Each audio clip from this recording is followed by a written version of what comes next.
So what we're doing is basically comparing and contrasting three vastly different Speedmasters, and they're all new, or the newest. Newest. Let's do it.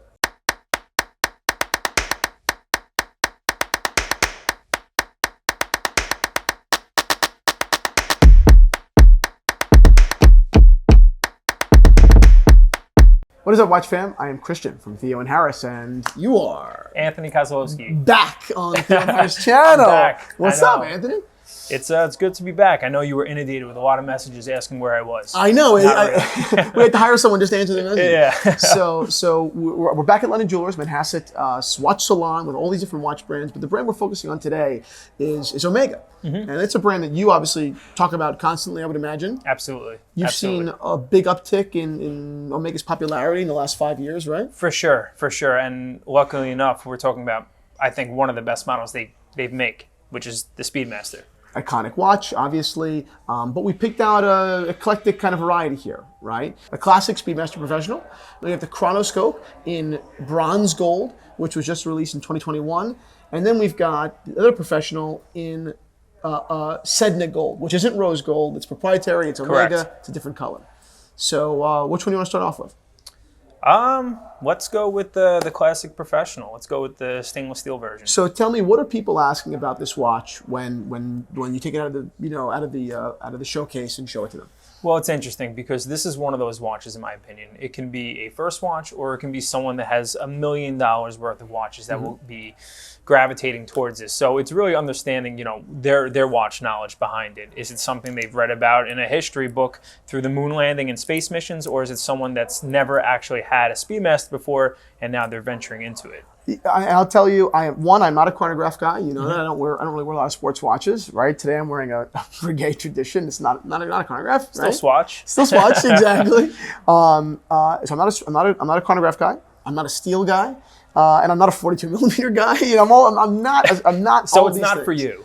But I still, every time I put on a Speedmaster, honestly, whether hesalite or sapphire, I'm like, you gotta have a Speedmaster. Yeah. And I don't feel that way about a lot of watches. Gotta have. Speedmaster is definitely one of those watches. I think it's one of the greatest designs ever made.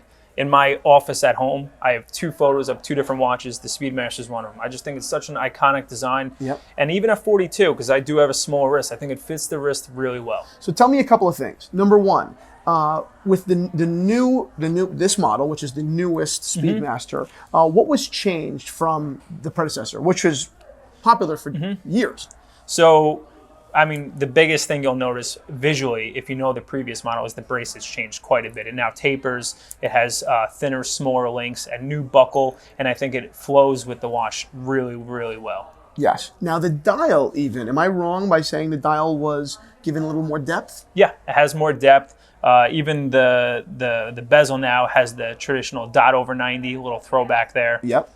So just subtle details on the case and dial. I would say, honestly, it's mostly the bracelet that's really that changed quite a bit. But even the movement changed, right? This is the coaxial master chronometer, which is an updated movement. Correct. Which is beautiful and seen through the sapphire caseback. Right. Now, this does come in the traditional hesalite version, which is actually worn on all space missions, but there's something to be said for the sapphire because you get to see that beautiful movement. Right, and that was the other thing I was going to ask. So what are the differences? Because when I go into any Omega boutique and look at a Speedmaster, like hesalite or sapphire, and when I watch meetups, people say, "Oh, hesalite." The truth is, I kind of don't know what the heck the difference is. I know the crystal is different, right? But it's not just a different material; it's a different shape as well. It's a slightly different shape, but most of all, I mean, and most of your viewers are going to know this, it's just so it can't shatter in space, because God forbid you had the sapphire version and it shattered, particles everywhere, and that's why it has to be the hesalite version. But I mean, the difference in price has to do with the sapphire on the front, but also the case back. So on the, again, this sounds like a stupid question, but on the hesalite versions, you do not have a sapphire. It's a solid case back. Interesting. So that's the big. Right, and then that will say, for all manned space missions on the case back. So that's a real, that's the piece that's still worn in space today. Okay, now on to the oddball, the next jump up in price, right? This watch is $14,800. Correct. So now this is the Chronoscope. So now first things first, we've got a 43 millimeter case, not a 42. So the difference isn't Huge, but it's something. You know what? I'm surprised actually when you read it on paper. It's only a 1 millimeter difference. I do think it appears a bit larger on the wrist. But what I think is most interesting about the watch is the case material. And I think it's a really nice way to kind of venturing into gold without having to pay the premium for it. So this is bronze gold. So what is that? Because Omega's only introduced bronze gold in the last few years. Right. So they have this piece, and I believe they also have a Seamaster as well, where they use the bronze gold. The bronze gold, it's going to be 37.5% gold, which comes down to being 9 carat. And they're also using palladium and sterling silver inside of it. Obviously, you'll feel the difference in the weight, but it's not 18 karat gold, so you're not getting the price of a $30,000 gold watch on your wrist, but you're still getting the color. It's never going to lose that rich red tone to it. Now on the dial, we've got a ton going on. Obviously, you've got Arabic numerals as opposed to the classic Speedmaster, right. And you've got a whole bunch of instrumentation here. You've got a tachometer, a telemeter, and a pulsometer. Right. So there's a lot going on. So it's not extra complication. You actually have one fewer subdial. Right. But you've got a lot more instrumentation. Right. Everything you need for daily use. Yeah, exactly. Yeah. You could be timing your hamburgers, and that's the extent of the pulsometer, right? that would be it. Yeah. So now, as maybe I don't know, you don't own this watch, right? But I've sold this watch before. Correct. What do people say about how the way that this bronze gold ages, particularly in comparison to bronze or other alloys? Sure. So it's a newer piece, and this particular piece we haven't had too many. This might only be the second one that we've had in our inventory. Mm-hmm. So I'm still waiting to see how they come back and how they age. But I would imagine, just like how other companies use different bronze materials, from what I heard, the reason why they mix alloys is so you're not getting it to darken or age over time. It's going to still keep this color tone. And it does have a very traditionally rose gold color.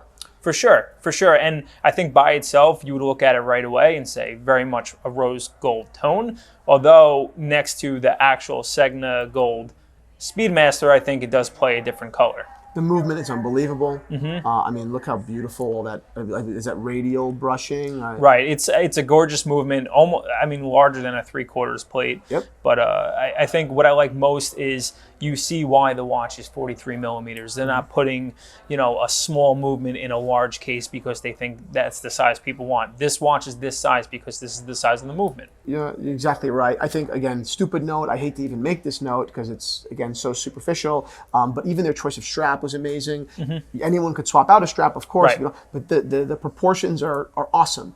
Very similar to the proportions here, mm-hmm. where you've got, obviously, the hefty watch and a more elegant strap. You've got mm-hmm. the same thing, as opposed to, again, great watch, but they went a different direction with this next Speedmaster right. here, which is this is Speedmaster Professional, 42 millimeters. We're going back mm-hmm. down in size, but this is in Sedna gold. Right. And they went with a more kind of luxurious, exotic strap, obviously. Absolutely. Round pad, beautiful. But a little bit less vintage, a little bit more modern and sporty. Right, and it is going to be almost double the price of the previous model because this is going to be 18 karat Sedna gold. Now, what's funny, so I didn't, when I was originally reading about Sedna gold, and I believe it was in the Speedmaster collection that I was thinking about it, Sedna is actually a dwarf planet in our solar system, and it's mm-hmm. a red planet. So it was kind of an obscure. Yeah, you didn't know that? Yeah, what a dummy. So the weight is clearly very mm-hmm. different. Again, this watch is amazing. Right. But now this watch is coming in basically double the price. Mm-hmm. What do you think, comparing the color? What are you seeing here in differences? I mean, like I was saying previously, I mean, this by itself, it looks very much rose gold, but mm-hmm. side by side, this tends to lean more towards yellow now. Yes. Now, we've got obviously the same dial, a different color, but same dial depth. I think that it can't go understated because I think that dial depth adds a lot to the Speedmaster. Yeah, I totally agree. I mean, it's really hard to make a bad Speedmaster. It's just such an iconic watch, and I think the 42 millimeter, 43 millimeter is a perfect size. But something about, I think, this dark black dial with the richness of the gold, it's a perfect complement. Not for everyone, but I think offering something a little bit different. I think, first of all, I'm glad that we were able to show these three very different Speedmasters all, at the same time. So thank you to you for making it happen, and thank you obviously to London Jewelers for having so many watches at all times. But I think a thought-provoking thing to kind of note to end on is, it's a curse and a blessing to have a watch that's so famous in your collection, meaning as a brand, Right. because you're almost doomed to disappoint the collector Right. of the watch. It's so great. How do you continue to improve it? And Omega has done such an incredible job, and not even just with these 3 watches, but with their Moonface Speedmasters and only Speedmasters, in always doing justice to this watch in very different and original ways. This Chronoscope was not a reissue. It is an amalgamation of a bunch of different vintage kind of pieces of their history. This is Sedna gold. There wasn't a rose gold, and this isn't rose gold. Right. There was the yellow gold back that was a presidential watch that was returned. I mean, it's new. It's a new thing. Even tweaking the dial a little bit.